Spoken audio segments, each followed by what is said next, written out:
नमस्कार दोस्तों, स्वागत है आप सबका हमारे YouTube चैनल पर। आइए डालते हैं एक नजर दिन भर की 10 बड़ी खबरों पर। सरकारी अस्पताल में महिला डॉक्टर की हत्या के मामले में एक गिरफ्तार, पिता ने किया दुष्कर्म का दावा। पश्चिम बंगाल में कोलकाता के सरकारी आरजी कर मेडिकल कॉलेज अस्पताल के सेमिनार रूम से शुक्रवार सुबह एक जूनियर महिला डॉक्टर का अर्धनग्न शव बरामद हुआ। इस मामले में पुलिस ने एक व्यक्ति को गिरफ्तार किया। एक अधिकारी ने इसकी जानकारी देते हुए बताया कि व्यक्ति एक बाहर वाला था जिसके पास अस्पताल के विभिन्न विभागों में मुफ्त पहुंच थी। बता दें कि मृतक के पिता ने आरोप लगाया कि उनकी बेटी के साथ दुष्कर्म के बाद उसकी हत्या कर दी गई। उन्होंने यह भी कहा कि इस मामले को अब सच्चाई को छिपाने का प्रयास किया जा रहा है। पुलिस ने इस मामले में 2 अन्य इंटर्न डॉक्टरों से भी पूछताछ की। एक पुलिस अधिकारी ने कहा, हमने एक व्यक्ति को गिरफ्तार किया है जो कि बाहर वाला है। उसकी गतिविधियां संदिग्ध है। ऐसा लग रहा है कि वह अपराध में सीधे तौर पर शामिल था। पोस्टमार्टम रिपोर्ट के अनुसार महिला के गुप्तांग से खून बह रहा था और शरीर के अन्य हिस्सों में चोट के निशान पाए गए। रिपोर्ट में आगे बताया गया, उसकी दोनों आंखों और मुंह से खून बह रहा था। चेहरे और नाखून पर भी चोट के निशान थे। अस्पताल सूत्रों के अनुसार गुरुवार रात 2 बजे ड्यूटी खत्म होने के बाद महिला डॉक्टर ने डिनर किया और उसके बाद थोड़ा आराम करने के लिए चौथी मंजिल पर स्थित सेमिनार हॉल में गई। दरअसल वहाँ कोई अलग से आराम करने के लिए कमरा नहीं है। सेमिनार हॉल में सीसीटीवी कैमरे भी नहीं लगे हैं। पुलिस बृहस्पतिवार को नाइट ड्यूटी करने वाले अस्पताल के सभी कर्मचारियों से पूछताछ कर रही है। बरेली का सीरियल किलर, 25 किलोमीटर में 1500 सीसीटीवी और सर्विलांस फेल, अंततः मुखबिर ही काम आए। बरेली के शाही और शीशगढ़ इलाके में महिलाओं की हत्या करने वाले सीरियल साइको किलर को पुलिस ने गिरफ्तार कर लिया। आरोपी कुलदीप गंगवार नवाबगंज इलाके का रहने वाला है। उसने 6 महिलाओं की हत्या की बात कबूल की है। पुलिस पूछताछ में सामने आया कि सौतेली मां के सितम और पत्नी के दूसरे व्यक्ति से शादी करने के बाद कुलदीप महिलाओं से नफरत करने लगा था। इसी वजह से वह वारदातें कर रहा था। बरेली के शाही क्षेत्र में एक के बाद एक महिलाओं की हत्या का शासन ने संज्ञान लिया तो पुलिस ने तकनीक के प्रयोग में कोई कसर नहीं छोड़ी। इसके लिए खर्च भी खूब किया, पर आरोपी न तो मोबाइल फोन का प्रयोग करता था और न ही सड़क मार्ग से निकलता था। ऐसे में उसे खालिश पुलिसिंग से ही पकड़ा जा सकता था। सटीक मुखबरी ने ही खुलासे की डागर आसान की। उम्मीद है कि अब शाही और शीशगढ़ थाना क्षेत्र में फैली दहशत पर लगाम लग जाएगी। सिरफेरों को पकड़ने के लिए प्रधानों व सम्भ्रांत लोगों के सहयोग से पुलिस ने शाही के इर्द गिर्द 25 किलोमीटर इलाके में 1500 सीसीटीवी कैमरे लगवाए। इनमें से 600 कैमरे तो एक खास दायरे में उन स्थानों पर लगाए गए जहां से आवाजाही ज्यादा रहती है। आसपास के मोबाइल टावरों के रेंज में आने वाले 1.5 लाख मोबाइल नंबरों का डाटा निकाला। आरोपी कुलदीप न तो किसी वाहन का इस्तेमाल करता था और न ही सीधे सड़क पर जाता था। वह सुबह अपनी बहन या रिश्तेदारों के घर से पैदल खेतों व पंगड़ियों के रास्ते निकलता था। खेतों के बाहर महिलाओं की चप्पल आदि देखकर यह अंदाजा लगाता था कि महिला अकेली है या कोई उसके साथ है। वह मोबाइल फोन भी नहीं रखता था। इराक में लड़कियों की शादी की उम्र घटाने के लिए विधेयक पेश, 18 साल से घटाकर 9 साल करने का प्रस्ताव। इराक में लड़कियों की शादी की उम्र घटाने के लिए पेश किए गए बिल का भारी विरोध किया जा रहा है। बता दें कि शिया इस्लामिक पार्टी अब पर्सनल लॉ में संशोधन के लिए एकजुट हो रही हैं। इसके तहत देश में 9 साल की बच्चियों की शादी को मंजूरी मिल जाएगी। वहीं महिला अधिकार संगठन इस बिल का कड़ा विरोध कर रही है। इराक की संसद में प्रस्तावित विधेयक ने व्यापक आक्रोश और चिंता को जन्म दिया है, क्योंकि यह लड़कियों के लिए विवाह की कानूनी आयु को घटाकर केवल 9 साल करने का प्रयास करता है।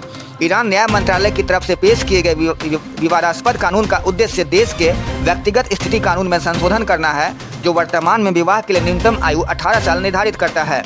यह विधेयक नागरिकों को पारिवारिक मामलों पर निर्णय लेने के लिए धार्मिक अधिकारियों या नागरिक न्यायपालिका के बीच चयन करने की अनुमति देगा। इस बिल का विरोध करने वालों को डर है कि इससे विरासत, तलाक और बाल हिरासत के मामलों में अधिकार में कटौती होगी। यदि यह बिल पारित हो जाता है तो विधेयक 9 साल की आयु के लड़कियों और 15 साल की आयु के लड़कों को विवाह करने की अनुमति देगा, जिससे बाल विवाह और शोषण में बढ़ोतरी की आशंका है।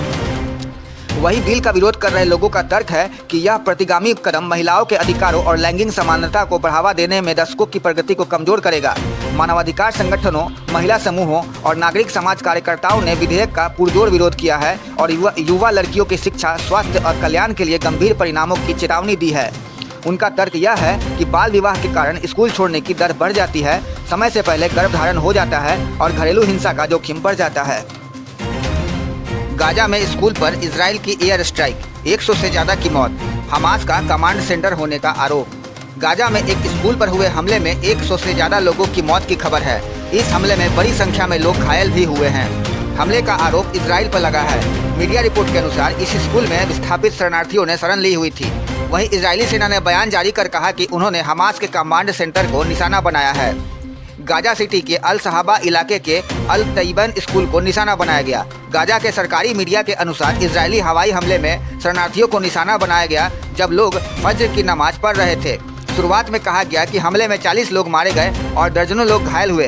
हालांकि बाद में मृतकों का आंकड़ा 100 के पार चला गया। इजरायली सेना ने बयान जारी कर कहा कि उन्होंने हमास आतंकियों के एक कमांड सेंटर को निशाना बनाया है। इजरायली सेना ने कहा कि आतंकी आम नागरिकों को ढाल की तरह इस्तेमाल कर रहे थे। गौरतलब है कि बीते दिनों में इजराइल ने गाजा और हमास नेताओं पर ताबड़तोड़ हमले किए हैं। कुछ दिनों पहले गोलन हाइट्स स्थित इजराइल के कब्जे वाले इलाके में हिजबुल्लाह के रॉकेट हमले में 12 बच्चों की मौत हो गई थी। इस हमले के जवाब में इजराइल ने हिजबुल्लाह के शीर्ष कमांडर को बेरूत में ढेर कर दिया था। इसके 24 घंटे बाद ही ईरान की राजधानी तेहरान में हमास के शीर्ष नेता इस्माइल हानिया की भी हत्या कर दी गई थी। इसका भी आरोप इजराइल पर लगा। हानिया की हत्या के बाद ईरान और इजराइल के बीच तनाव बढ़ गया है और ईरान ने इजराइल पर हमले की धमकी दी है। एक ही परिवार के 4 का गला काटा, 3 की मौत। बेगूसराय में पति पत्नी और बेटी की हत्या, बेटा गंभीर। बेगूसराय में सोए अवस्था में अपराधियों ने एक ही परिवार के 4 लोगों की धारदार हथियार से गर्दन काट दी। इसमें पति पत्नी और बेटी की मौत हो गई जबकि पुत्र गंभीर रूप से घायल हो गया है। इतना ही नहीं, अपराधियों ने चारों के शरीर पर एसिड भी डाल दिया। घायल अवस्था में उन्हें इलाज के लिए पीएचसी में भर्ती कराया है, जहां स्थिति चिंताजनक बनी हुई है। घटना बछवाड़ा थाना क्षेत्र के रसीदपुर स्थित चिरंजीवीपुर की गांव की है। घटना के बाद इलाके में सनसनी मच गई है। आसपास के लोगों की भीड़ लग गई। इधर सूचना मिलते ही पुलिस मौके पर पहुंची और जांच में जुट गई। बताया जा रहा है कि संजीवन महतो अपने सभी परिवार के साथ घर में सोया हुआ था। तभी सोए अवस्था में अपराधियों ने घर में घुसकर धारदार हथियार से पति पत्नी और पुत्र और पुत्री को गर्दन काट दिया, जिसमें पति पत्नी और पुत्री की घटना स्थल पर ही दर्दनाक मौत हो गई है। वहीं पुत्र गंभीर रूप से घायल है। मरने वालों की पहचान संजीवन महतो, संजीता देवी और सपना कुमारी के रूप में हुई है। बेटे अंकुश कुमार की हालत गंभीर है, उसे अस्पताल में भर्ती कराया गया है। फिलहाल इस घटना की सूचना स्थानीय लोगों ने बछवाड़ा थाना पुलिस को दी। मौके पर बछवाड़ा थाना की पुलिस पहुंचकर पूरे मामले की जांच पड़ताल में जुटी हुई है। बताया जा रहा है कि संजीवन महतो ने 2 शादी की थी। पहले से एक बड़ा लड़का है। ग्रामीणों का कहना है कि आपसी रंजिश में ही अपराधियों के द्वारा इस बड़ी घटना को अंजाम दिया गया है। फिलहाल पुलिस पूरे मामले की जांच पड़ताल में जुटी हुई है। अपराधियों ने एसिड भी सभी लोगों के शरीर पर डाल दिया। इससे सभी लोग झुलस गए। ब्राजील के साओ पाउलो में विमान हादसे में 61 लोगों की मौत, चालक दल के सदस्य भी थे। ब्राजील के साओ पाउलो राज्य के विनहेडे शहर में एक यात्री विमान दुर्घटनाग्रस्त हो गई। ब्राजील की एयरलाइन वेपास के अनुसार हादसे का शिकार हुए विमान में कुल 61 लोग सवार थे। विमानन कंपनी ने पुष्टि की है कि हादसे में सभी 61 लोगों की मौत हो गई। खबर लिखे जाने तक शवों की शिनाख्त को लेकर आधिकारिक बयान सामने नहीं आया है। स्थानीय अग्निशमन दल ने बताया कि विमान क्रैश होने के बाद विनहेडो शहर में गिरा। क्रैश से पहले विमान में अगले हिस्से में धुआं निकलता देखा गया। फिलहाल हादसे के कारणों का पता लगाया जा रहा है। विमान के ब्लैक बॉक्स को बरामद किए जाने के प्रयास जारी हैं। ब्राजील के टेलीविजन नेटवर्क ग्लोबो न्यूज के मुताबिक नागरिक सुरक्षा विभाग ने बताया है कि विमान रिहायशी इलाके में गिरा। इस दौरान वह कई घरों से टकराया। वे पास विमान कास्केवेल से रवाना हुआ था और साओ पाउलो के रास्ते पर था। हादसे की सूचना मिलने पर दक्षिणी ब्राजील में एक कार्यक्रम में ब्राजील के राष्ट्रपति लुइस इनासियो लुला दा सिल्वा ने 1 मिनट का मौन रखने की अपील की। CNN की रिपोर्ट के मुताबिक विमानों के परिचालन पर नजर रखने वाली वेबसाइट फ्लाइट रडार 24 से मिले डेटा का विश्लेषण करने से पता लगा कि दुर्घटना से पहले वेपास विमान कास्केल से रवाना हुआ था और साओ पाउलो जा रहा था। हादसे के बाद सोशल मीडिया पर सामने आए वीडियो फुटेज में विमान के मलबे में लगी आग से हादसे की गंभीरता का अंदाजा लगाया जा सकता है। क्रूरता से किया कत्ल, पुलिस से बोली हत्यारोपी पत्नी, पति बार बार मारता था, हमने एक ही बार में मार दिया। शाहजहांपुर के रोजा थाना क्षेत्र में पति की हत्या करने वाली गायत्री को शुक्रवार को जेल भेज दिया गया। उसकी हरकत से उसके मायके वाले से लेकर सभी स्तब्ध हैं। पुलिस की पूछताछ में गायत्री ने कहा कि उसका पति उसे बार बार मारता था, हमने तो एक बार ही में मार दिया। माना जा रहा है कि मानसिक रोग की परेशान गायत्री की बीमारी लगातार बढ़ती गई और बृहस्पतिवार को उसने ऐसी खौफनाक वारदात अंजाम दे दी। रोजा थाना क्षेत्र के हथौड़ा बुजुर्ग के रहने वाले सत्यपाल की बृहस्पतिवार दोपहर करीब 3 बजे गायत्री ने ईंट से कूचकर हत्या कर दी थी। घर के चबूतरे पर सत्यपाल के सीने पर बैठकर गायत्री 10 मिनट तक उसका सिर फाड़कर मांस के लोथरे के साथ खेलती रही और फेंकती रही। पुलिस की हिरासत में गायत्री ने बताया कि उसका पति बहुत क्रूर था, वह उसे घर में बंद रखता था और बहुत मारता था। बृहस्पतिवार को वह 300 रुपये मांग रहा था, नहीं देने पर मारने के लिए डंडा उठा लिया। तब उसने भी घर में पड़ी ईंट उठाकर उसका सिर फोड़ दिया। इसके बाद उसका गुस्सा बढ़ता चला गया और वह सिर पर ईंट मारती रही। गायत्री के मुताबिक वारदात के दौरान गुस्से में उसका होश नहीं रहा। पुलिस ने शुक्रवार को उसे कोर्ट भेजने का तैयारी कर लिया और जेल भेज दिया। शुक्रवार को सत्यपाल की मां के घर के आसपास रिश्तेदारी से आई महिलाएं रो रही थी। पति की हत्या आरोपी गायत्री को शुक्रवार शाम को जिला कारागार में दाखिल किया गया। उसका मानसिक परीक्षण भी किया जाएगा। दिलवालों की दिल्ली बदहाल। प्रदूषण के बाद अब जाम ड्रेनेज के कारण जीना दूभर। वर्ल्ड क्लास सिटी की संज्ञा बेमानी। राजधानी दिल्ली अब रहने लायक नहीं रह गई है। दिल्ली वासी प्रदूषण के चलते साफ हवा में सांस लेने के लिए बरसों से तरस ही रहे हैं। अब सड़कों की बदहाली और दशकों पुरानी सीवेज प्रणाली की जर्जर अवस्था के होते जलभराव की समस्या से उनका जीवन दूभर हो गया है। वे उस क्षण को कोस रहे हैं कि जब उन्होंने यहाँ बसने का निर्णय लिया था। जन सुविधाओं के मामले में प्रशासनिक स्तर पर दिल्ली की जनता केंद्र की भाजपा सरकार और दिल्ली की आम आदमी पार्टी की सरकार के बीच जारी अस्तित्व की लड़ाई में पिस रही है।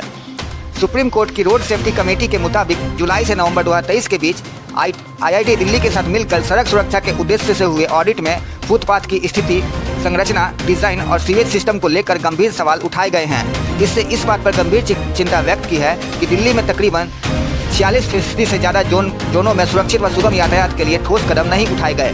यह बदहाली का आलम तब है जब दिल्ली को विश्व स्तरीय शहर बनाने का दावा लगातार किया जाता है, लेकिन मौजूदा हालात इसके उलट गवाही देते हैं।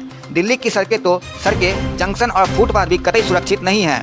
सड़क सुरक्षा को लेकर उठाए सवालों के उद्देश्य से 69% सड़क संकेतक इंडियन रोड कांग्रेस के मानकों पर कतई खरे नहीं उतरते। फुटपाथ को ले वह भी मानकों के अनुरूप नहीं है। इंडियन रोड कांग्रेस के मुताबिक फुटपाथ की चौड़ाई 2.5 मीटर होनी चाहिए, जिसके अनुसार उस पर 2 व्हील चेयर एक साथ गुजर सके। 16% फुटपाथ की चौड़ाई इंडियन रोड कांग्रेस के मानकों के मुताबिक है, जबकि 84% फुटपाथ ऐसे हैं जिनकी चौड़ाई तय मानकों के मुताबिक है ही नहीं। बांग्लादेशी घुसपैठिए बताकर लोगों से की मारपीट। कन्हैया कुमार को थप्पड़ मारकर चर्चा में आया था आरोपी। शास्त्री पार्क इलाके में बांग्लादेशी घुसपैठिए बताकर लोगों की पिटाई करने का मामला सामने आया है। सोशल मीडिया पर वीडियो वायरल होने के बाद पुलिस ने संज्ञान लेते हुए मामला दर्ज कर लिया है। पुलिस अधिकारी ने बताया कि शुक्रवार को सोशल मीडिया प्लेटफॉर्म X पर एक वीडियो प्रसारित हुआ, जिसमें कुछ लोग लाठी लेकर लोगों को यह कहते हुए खदेड़ते हुए दिखाई दे रहे थे कि वे बांग्लादेशी घुसपैठिए हैं। जांच करने पर पता चला कि मामला शास्त्री पार्क इलाके की है। अधिकारी ने बताया कि वीडियो के जरिए एक आरोपी की पहचान साहिबाबाद गाजियाबाद निवासी दक्ष चौधरी के रूप में हुई है। पुलिस आरोपियों की गिरफ्तारी के लिए दबिश दे रही है।